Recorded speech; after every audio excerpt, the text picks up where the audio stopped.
Hello everyone, मैं हूं आपका होस्ट आदर्श पांडे और स्वागत है आप सभी का मेरे एक और वीडियो में। तो आज हम लोग बात करने वाले हैं एक बहुत ही इंटरेस्टिंग और बहुत ही अच्छे टॉपिक के बारे में। ओके, तो what is endemic, epidemic and pandemic. देखिए, आप लोगों ने स्टार्टिंग के दो वर्ड तो नहीं सुने होंगे, लेकिन आप लोगों ने लास्ट के वर्ड जरूर सुने होंगे, दैट इज़ पेंडेमिक। अब देखिए, हमारे देश में जैसे कोरोना का इतना मतलब चल रहा है, तो उसकी वजह से ये कोरोना क्या है, कोरोना इज़ पेंडेमिक। ओके, तो देखिए ये एंडेमिक और एपिडेमिक क्या होता है, और इस कोरोना को हम लोग पेंडेमिक क्यों बोलते हैं। ठीक है, तो इस वीडियो में बहुत कुछ जानने के लिए है, तो वीडियो को प्लीज़ लास्ट तक देखिए और अपने फ्रेंड्स, फैमिली और सबके साथ शेयर कीजिए, क्योंकि ये हमारे हेल्थ से भी है रिलेटेड और हमारे हेल्थ के लिए बहुत ही मतलब एक हिसाब से मतलब बहुत इंपॉर्टेंट है। आपको ये सब मालूम होना चाहिए। ओके, तो फिर चलिए स्टार्ट करते हैं आज का हमारा वीडियो।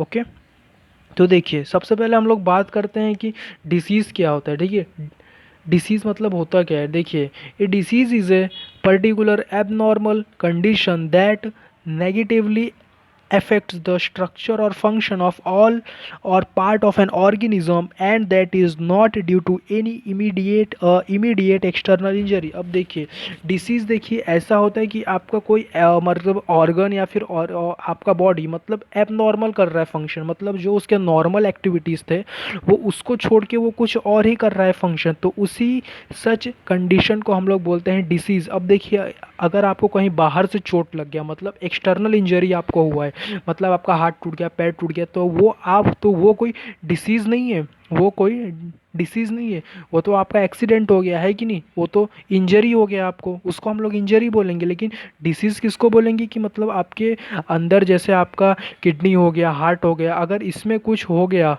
बीमारी, तो उसे हम लोग बोल देंगे, डिसीज़ बोल देंगे। ओके, जैसे फीवर हो गया। ओके, तो ये सब क्या होते हैं, डिसीज होते हैं, मतलब एब नॉर्मल फंक्शनिंग ऑफ स्ट्रक्चर और function of all parts of an organism. ठीक है, मतलब जो हमारे स्ट्रक्चर है, जो हमारे फंक्शन है, वो सब मतलब अच्छे से काम नहीं करते, उन लोग मतलब कुछ और ही एक्टिविटीज़ कर रहे थे, ऐसे सच कंडीशंस को हम लोग बोलते हैं that is known as disease. Okay, तो फिर आगे बढ़ते हैं। वेस डिसीजेस आर स्प्रेड, मतलब हमारे देखिए डिसीजेस स्प्रेड कैसे होते हैं। अब आप लोग को इतना मालूम है कि ये जो कोरोना वायरस है ये छूने से स्प्रेड हो रहा है कि नहीं, तो ये देखिए बहुत सारे मतलब कैसे इसके रूट्स होते हैं, डिसीज़ स्प्रेड होने के बहुत सारे रूट्स होते हैं, एक कोई सेपरेट इसका रूट नहीं होता है। देखिए, ये कोई आदमी का मतलब कोई आदमी है और कोई आदमी है, तो इसके थ्रू भी वो फैल सकता है, या फिर कोई जानवर के थ्रू भी फैल सकता है, या फिर कोई नॉन लिविंग सोर्सेज के थ्रू भी वो फैल सकता है। ओके, अब देखिए, अब हम लोग सबसे पहले देखते हैं पीपल ड्रॉपलेट। देखिए, पीपल मतलब कोई आम लोग है, तो उससे ड्रॉपलेट इन्फेक्शन हो सकता है। ड्रॉपलेट इन्फेक्शन मतलब जैसे खांसना, छींकना है कि नहीं, और जैसे डायरेक्ट कांटेक्ट के थ्रू भी हो सकता है और इनडायरेक्ट कांटेक्ट के थ्रू भी हो सकता है। ठीक है, ये सब आ जाते हैं पीपल में, मतलब ये सब आम लोगों की वजह से ये सब जो भी डिसीज स्प्रेड होते हैं। ठीक है, अब देखिए एनिमल्स में, जैसे एनिमल्स में रैट्स हो गए, मॉस्किटोस हो गए, पिग्स हो गए। रैट्स में देखिए आप लोगों ने इसका नाम सुना होगा, दैट इज़ प्लेग सुना होगा। प्लेग ये चूहे से होता था, ये बीमारी है कि नहीं, इसकी ये भी एक बहुत बड़ा पेंडेमिक था। ओके, एक टाइम पे ये भी बहुत बड़ा पैंडेमिक था। ठीक है, जिससे पूरा वर्ल्ड किया था सफ़र। ओके, अब जैसे मॉस्किटोज़ के बारे में, जैसे डेंगू हो गया, ठीक है, और भी मतलब है बहुत सारे डिसीज़, तो ये सब कैसे एनिमल्स के थ्रू होते हैं स्प्रेड, है कि नहीं। उसके बाद फिर नॉन लिविंग सोर्सेज, जैसे diseases can be transmitted in contaminated food and water, for instance salmonella can be found in meat, hazardous chemicals and cause cancers. अब देखिए, जो नॉन लिविंग सोर्सेज होते हैं, जैसे मतलब कोई गंदा पानी है या फिर कोई गंदा खाना है, ठीक है, तो उसके थ्रू मतलब ये स्प्रेड हो सकता है डिसीज़। ओके, फॉर इंटेंस देखिए, ये जो सैल्मोनीला है, जो सैल्मोनीला ये जो मतलब सैल्मोनीला एक टाइप का बैक्टीरिया है, ये मीट में पाया जाता है। ओके, तो इससे भी आपको डिसीज़ हो सकता है। तो देखिए, मीट क्या हो गया, एक नॉन लिविंग सोर्स हो गया, तो उससे भी मतलब स्प्रेड हो रहा है डिसीज़, है कि नहीं। और जैसे हेजार्डियस केमिकल्स हो गया, अगर आपके आजू बाजू कोई फैक्ट्री वैक्ट्री होगा, है कि नहीं, कोई इंडस्ट्री होगा, तो वहाँ से जो मतलब केमिकल्स रिलीज़ होते हैं, कोई धुएं रिलीज़ होते हैं, तो वो भी मतलब एक हिसाब से मतलब बहुत ही हेजार्डियस है आपके मतलब बॉडी के लिए। ओके, तो वेस्ट डिसीज़ आर स्प्रेड, मतलब ऐसे बहुत सारे तरीके हैं जिससे डिसीज़ स्प्रेड हो सकते हैं। ओके, आगे बढ़ते हैं। सबसे पहले हम लोग बात करते हैं व्हाट इज़ एंडेमिक। देखिए एंडेमिक क्या होता है, एंडेमिक डिसीज़ क्या होता है, सबसे पहले हम लोग इसके बारे में बात करते हैं। Endemic a disease that exists permanently in a particular region और पॉपुलेशन। मतलब ये देखिए एंडेमिक ऐसे डिसीज होते हैं जो एक पर्टिकुलर रीजन में हमेशा के लिए एग्जिस्ट करता है। Okay, in a disease that exists permanently in a particular region और पॉपुलेशन। देखिए एग्जाम्पल के तौर पे हम लोग लेते हैं that is malaria is a constant worry in parts of Africa. अब देखिए अफ्रीकन कॉन्टिनेंट के जो बहुत सारे देश है जैसे नाइजर हो गया, दुनिया का सबसे गरीब देश कौन सा है, दैट इज़ नाइजर, ये अफ्रीकन कॉन्टिनेंट का एक देश है। जैसे इथोपिया हो गया, फिर ऐसे बहुत सारे देश है जो अफ्रीकन कॉन्टिनेंट में, वहाँ पे अभी भी ये मतलब मलेरिया, डेंगू और भी मतलब प्लेग जो भी डिसीज़ हैं वहाँ पे अभी भी जो जो मतलब जो अब हमारे इंडिया में उतने नहीं पाए जाते, मतलब उतने केसेस अब हमारे इंडिया में नहीं आते, लेकिन वहाँ पे अभी भी अफ्रीकन कॉन्टिनेंट में अभी भी ये सब डिसीज़ बहुत ही सीवियर है।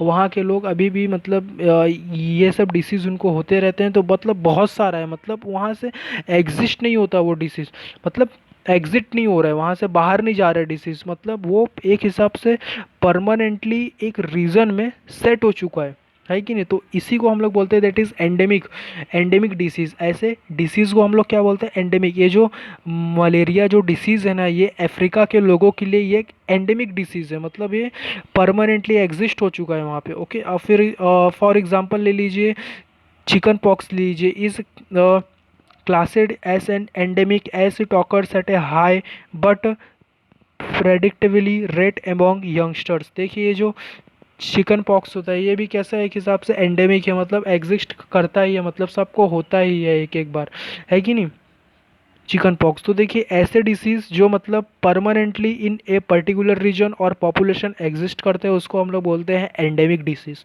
ओके, तो उम्मीद करता हूँ आपको एंडेमिक के बारे में सब कुछ समझ में आया होगा। ओके, तो फिर आगे बढ़ते हैं। देखिए टाइप्स ऑफ एंडेमिक डिसीज, और ये एंडेमिक डिसीज के भी कुछ टाइप्स हैं, वो मैं टाइप्स आपको एक्सप्लेन करता हूँ। First is holo endemic disease. This kind of endemic disease affects mostly children. मतलब ये देखिए टाइप्स ऑफ एंडेमिक, देखिए उस कुछ एंडेमिक जो डिसीज होते हैं ना उसके अंदर भी कुछ टाइप्स है, और जिसका फर्स्ट टाइप है होलो एंडेमिक डिसीज। देखिए जो होलो एंडेमिक डिसीज़ होता है ये ज़्यादातर बच्चों को इफ़ेक्ट करते हैं, मतलब जो छोटे छोटे बच्चे होते हैं उनके ऊपर ज़्यादा मतलब इफ़ेक्ट किया जाता है। जैसे चिल्ड्रन मतलब अंडर, मान लीजिए कि अंडर 14 वाले एज के अंदर जो बच्चे रहते हैं उनके ऊपर ये ज़्यादा, उनको ये ज़्यादा होता है, उनके ऊपर ये ज़्यादा इफेक्ट करता है, तो उसको हम लोग बोलते हैं होलो एंडेमिक डिसीजेस। ठीक है, the adult population do not show traces of disease as much as children to do. Malaria is a type of holo endemic disease. अब देखिए जो मलेरिया जो डिसीज़ है आप लोग ज़्यादा ऑब्जर्व करेंगे तो ये बड़े लोगों में उतना नहीं होता। जो छोटे बच्चे रहते हैं जो मतलब बाहर बार बार खेलने जाते हैं, तो वहाँ पे कहीं पे अगर पानी जमा होता है तो मतलब कैसे वहाँ पे फिर मतलब कोई अगर उनको कोई मॉस्किटो ने काट लिया बाहर तो कैसे फिर ऐसे स्प्रेड होता है ना, मलेरिया ऐसे स्प्रेड होता है। तो जैसे ये छोटे बच्चों में बहुत कॉमनली पाया जाता है कि मतलब जो अंडर 14 वाले होते हैं उनको मतलब एक बार तो मतलब ये मलेरिया हो ही जाता है। ठीक है, तो उनमें बहुत कॉमन पाया जाता है, इसीलिए इसको malaria is a holo endemic disease. ठीक है, मलेरिया क्या है, एक होलो एंडेमिक डिसीज़ है जो चिल्ड्रंस में बहुत कॉमनली है। ओके, देखिए बड़े लोग में उतना नहीं होता है मलेरिया, है कि नहीं। हाइपर एंडेमिक डिसीज़, देखिए दूसरा जो है that is hyper endemic disease. Hyper का मतलब ज़्यादा होता है, मतलब ये आप देखिए जैसे आप लोगों ने सुना होगा हाइपर ब्लड प्रेशर, मतलब ब्लड प्रेशर बहुत ज़्यादा हो गया है तो उसको हम लोग क्या बोलते हैं, हाइपर बोलते हैं, है कि नहीं। तो हाइपर एंडेमिक डिसीज़ मतलब बहुत ज़्यादा हो गया है, hyper endemic disease. This type of endemic diseases are constantly present at a high rate and are found among all age groups equally। अब देखिए जैसे ये हाइपर एंडेमिक डिसीज़ मतलब कोई भी बड़े होने दो बच्चे होने दो ये दोनों में इक्वली स्प्रेड होता है, मतलब दोनों को उतना ही इफ़ेक्ट करता है। जैसे एग्जांपल हम लोग ले लेते हैं दैट इज़ फीवर। अब देखिए जो फीवर होता है वो छोटे लोग में भी होता है और बड़े लोग में भी हो जाता है। अब जैसे आप लोग कफ ले लीजिए, खांसी ले लीजिए, तो वो भी मतलब छोटे बच्चों में भी उतना ही होता है, मतलब जो अडल्ट होते हैं उनके में भी उनके अंदर भी उतना इफेक्ट शो करता है। तो ये सब जो डिसीज़ होते हैं that is known as hyper endemic diseases. Okay, I hope आपको समझ में आएगा। तो इसका एग्जांपल है फीवर, ठीक है, आप लोग इसका एग्जांपल याद रख लीजिए, फीवर हाइपर एंडेमिक डिसीज का। Okay, and the last one is about hypo endemic disease. Disease incidence disease incidence is low that the population has limited और नो इम्यूनिटी टू इट। अब देखिए हाइपो का मतलब क्या होता है, कम होता है। आप लोगों ने सुना होगा हाइपो हाइपो टेंशन मतलब ब्लड प्रेशर कम हो गया, ठीक है। तो ऐसे ही मतलब ये याद रखिए हाइपो एंडेमिक डिसीज़। देखिए ये हाइपो एंडेमिक डिसीज़ ये मतलब होता नहीं है जिसका इम्यूनिटी बहुत वीक है, मतलब मतलब जो भी पैथोजेंस हैं उनसे फाइट करने के लिए देखिए इम्यूनिटी बहुत ज़रूरी होती है। हर एक आदमी के अंदर स्ट्रॉन्ग इम्यूनिटी होना चाहिए, तभी वो पैथोजेन से मतलब फाइट कर सकेगा और अपने बॉडी को सेफ करके रख सकेगा। जिसके अंदर ये इम्यूनिटी की बहुत कमी होती है उसको ही ये हाइपो एंडेमिक डिसीजेस होते हैं, ठीक है। देखिए ये हाइपो एंडेमिक डिसीजेस क्यों होते हैं, disease incidence is low that the population has limited और नो इम्यूनिटी, मतलब कोई उनके अंदर कोई इम्यूनिटी नहीं रहती, मतलब होती है लेकिन बहुत कम इम्यूनिटी रहती है। ओके, तो ये होते हैं, तो ये हैं टाइप्स ऑफ एंडेमिक डिसीज़। तो उम्मीद करता हूँ आपको एंडेमिक के बारे में सब कुछ समझ में आएगा कि एंडेमिक क्या होता है। तो फिर आइए फिर आगे बढ़ते हैं। देखिए next one is about what is epidemic disease. देखिए अभी सबसे पहले हम एक देखिए सबसे पहले हमने क्या पढ़ा, दैट इज़ एंडेमिक। अब देखिए एंडेमिक को याद मतलब देखिए याद कैसे करना है। एंडेमिक एंडेमिक मतलब एक हिसाब से देखिए ये अंडर वर्ड कर रहा है, रिप्रेजेंट है कि नहीं, अंडर मतलब छोटे बच्चों के लिए मतलब कर रहा है रिप्रेजेंट। एंडेमिक देखिए यहाँ पे कहीं अंडर, जब आप लोग एंडेमिक जब बोल रहे हो तो वहाँ पे कुछ अंडर जैसा भी आ रहा है शब्द, है कि नहीं, तो ये अंडर एज को रिप्रेजेंट कर रहा है, ठीक है। तो आप लोग ऐसे याद कर सकते हैं। ओके, तो देखिए दूसरा है हमारा epidemic. What is epidemic disease? An epidemic as explained by the WHO is the regional outbreak of illness that spread unacceptedly। अब देखिए ये जो एपिडेमिक डिसीज़ है, अब देखिए जो कोरोना वायरस है ना, ये पहले एक एपिडेमिक डिसीज़ था, ये पेंडेमिक नहीं था। देखिए सबसे पहले ये सिर्फ चाइना में ही मतलब स्प्रेड हुआ था, कि सबसे पहले ये चाइना में वायरस आया था, वुहान शहर में, चाइना के वुहान शहर में से मतलब है सबसे पहले ये वायरस आया था, है कि नहीं, पेशेंट उधर पाया गया था। तो तब तक ये क्या था, एपिडेमिक डिसीज़ था। देखिए जब तक कोई डिसीज़ एक पर्टिकुलर एरिया में फैल रहा है, ठीक है, एक मतलब सेपरेट एरिया में ही फैल रहा है, तब तक उसे बोला जाता है दैट इज़ एपिडेमिक डिसीज़। वो कौन सा डिसीज़ है, एक एपिडेमिक डिसीज़ है, क्योंकि वो एक पर्टिकुलर रीजन में ही फैल रहा है, कहीं बाहर किसी और देश में या फिर किसी और स्टेट में नहीं फैल रहा है, ठीक है। तो WHO ने क्या बोला है, is the regional outbreak of illness that spread unexpectedly. मतलब हम लोग उम्मीद नहीं कर सकते कि ये उतना स्प्रेड होता है एक पर्टिकुलर रीजन में। It refers to an increase often sudden in the number of cases of a disease beyond what is normally accepted in the population of an area. देखिए ये जो एंडेमिक ये जो एपिडेमिक जो डिसीज़ होते हैं ना, ये बहुत ही मतलब बहुत तेज़ी से इंक्रीज़ होते हैं, ठीक है, बहुत ही तेज़ी से, मतलब हम लोग उतना एक्सेप्ट नहीं किए हैं, ये उतना स्पीड से मतलब एक पर्टिकुलर रीजन और एरिया में इंक्रीज होने लगते हैं। During an epidemic the disease will normally spread in 2 weeks और लेस। देखिए जो एपिडेमिक डिसीज़ होता है इसको मतलब बोला जाता है कि ये ज़्यादा से ज़्यादा 2 हफ्ते या फिर उससे कम में भी बहुत सी जगह मतलब स्प्रेड हो सकता है। ओके, एपिडेमिक में be the consequence of tropical storms, flood, earthquake and droughts. अब देखिए ये जो एपिडेमिक्स, देखिए ये एपिडेमिक डिसीज़ स्प्रेड होने के और भी मतलब कुछ रीजन्स हो सकते हैं, जैसे ट्रॉपिकल स्ट्रॉम्स, मान लीजिए कहीं पे जैसे तूफान आ गया, है कि नहीं, कहीं पे बाढ़ आ गया या फिर कहीं के अर्थक्वेक आ गया और कहीं पे सूखा पड़ गया, तो ऐसे सच कंडीशन में भी अब देखिए कहीं पे बाढ़ ओढ़ आ गया, तो देखिए वहाँ पे जो भी मतलब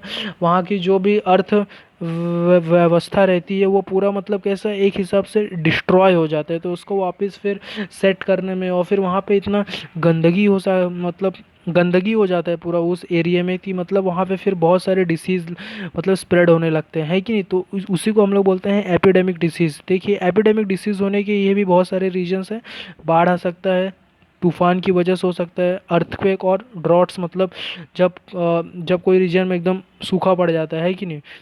Examples of epidemic in India in the past include the outbreaks of Zika virus, chikungunya and dengue fever. देखिए ये सब कैसे हैं, एपिडेमिक डिसीज़ है ये सब। पहले ये सब इंडिया में बहुत स्प्रेड होते थे, लेकिन अभी ये सब बहुत कम हो चुके हैं। ओके, अब ये उतना मतलब कोई सीवियर नहीं है। ओके, बहुत कम हो चुके हैं।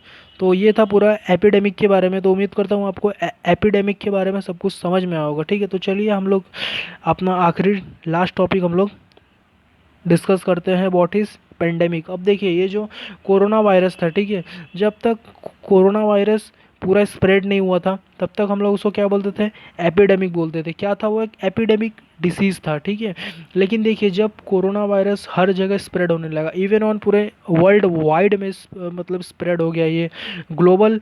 अगर कोई भी वायरस या फिर कोई भी बीमारी अगर ग्लोबल लेवल पर अगर स्प्रेड होता है तो उसको हम लोग नाम देते हैं, that is pandemic. Okay, A pandemic is the worldwide spread of a new infectious disease infects more people and causes more deaths than an epidemic. अब देखिए आप लोगों ने स्पेनिश फ्लू का नाम सुना होगा। देखिए ये स्पेनिश फ्लू भी जब आया था, ये भी एक बहुत बड़ा पेंडेमिक था। ये भी जब आया था तो मतलब इसमें टोटल शायद 10 करोड़ लोग मतलब मरने का वो आशंका है कि मतलब इसमें 10 करोड़ लोग मारे गए थे इस डिसीज़ की वजह से और इस पेंडेमिक की वजह से। तो देखिए जब कोई भी डिसीज़ पूरे वर्ल्ड वाइड मतलब पूरे दुनिया में स्प्रेड होने लगता है बहुत ही स्पीडी के साथ, बहुत ही तेज़ी के साथ, जब पूरे वर्ल्ड वाइड पे जब वो स्प्रेड होने लगता है तो उसको हम लोग नाम देते हैं, दैट इज़ पेंडेमिक। ठीक है, अब देखिए the World Health Organization WHO ने इसके लिए एक डेफिनेशन दिया है, an outbreak of a new pathogen that spreads easily from person to person across the globe. मतलब ये आउटब्रेक मतलब एक हिसाब से मतलब ये जो इसका ब्रेक नहीं रहेगा, मतलब ये आउटब्रेक हो जाएगा, इसको हम लोग रोक नहीं सकते। ऑफ ए न्यू पैथोजन, वो कोई वायरस हो सकता है, बैक्टीरिया हो सकता है, फंगस हो सकता है या फिर और कुछ हो सकता है। ठीक है, कोई भी पैथोजन हो सकता है that spreads easily from person to person, मतलब वो कोई भी एक पर्सन से दूसरे पर्सन में इजीली स्प्रेड हो जाएगा अक्रॉस द वर्ल्ड, मतलब पूरे वर्ल्ड में। अब देखिए जो कोविड-19 है ये मतलब पर्सन टू पर्सन ही स्प्रेड हो रहा है ना, तो ये क्या है, एक पेंडेमिक है। एग्जाम्पल में आप लोग वही ले सकते हैं, दैट इज़ कोरोना वायरस और कोविड-19। तो फिर उम्मीद करता हूँ आपको समझ में आया होगा कि मतलब ये क्या होते हैं। ये 3 टर्म्स मतलब मैंने स्टडी किया था तो मुझे लगा आपके साथ शेयर करना चाहिए। तो ओके, देख तो प्लीज़ ये वीडियो अपने friends families and all others सबके साथ शेयर कीजिए ताकि उनको भी मालूम पड़ सके कि ये वर्ड के मीनिंग क्या है। ओके, आई होप आपको वीडियो अच्छा लगा होगा। तब तक के लिए stay tuned and stay well. Thank you very much.